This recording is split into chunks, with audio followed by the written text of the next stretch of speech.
ثقافة بلا حدود. تعرف معنا على العالم الذي نعيش فيه. على ما يبدو أن هذا مشهد من أفلام الخيال العلمي، ولكن في الواقع فهذا الفيديو هو حقيقي بشكل لا يصدق، حيث تم تصويره من قبل بعثة من باحثي النواة الإدارة الوطنية للمحيطات والغلاف الجوي.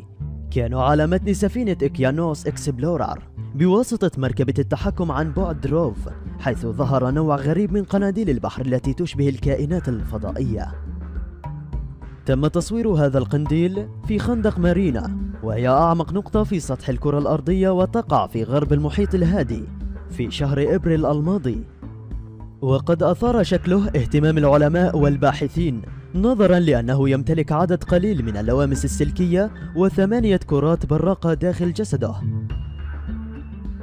يبدو بأن هذا القنديل شيء من عالم الفوتوشوب، ولكنه حقيقي ويعيش بكل سعادة على بعد 2 ميل فاصلة 3، حوالي 3700 متر تحت سطح الماء، وفقا لمجلة ساينتيفيك أمريكان.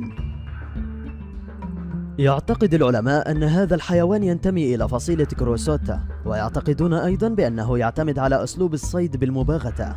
ويرى الباحثون أيضا أن تلك الكرات البراقة بداخل جسده قد تكون الغدد التناسلية.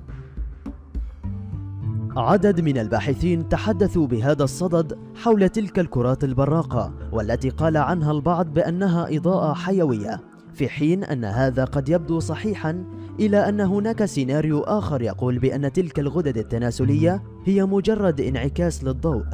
على الرغم من كل الدعايات على شاشة التلفاز عن الشامبو بمختلف أنواعه، لكن تبين أن قلة استعماله أفضل بكثير من استعماله. الجنابة كما نعرف فإنها تبطل الصلاة، لأن أهم شرط من شروط الصلاة هو الطهارة. ولكن دعونا نتعرف لماذا يجب علينا الاغتسال بسرعة، وما هو تأثيرها على جسم الإنسان.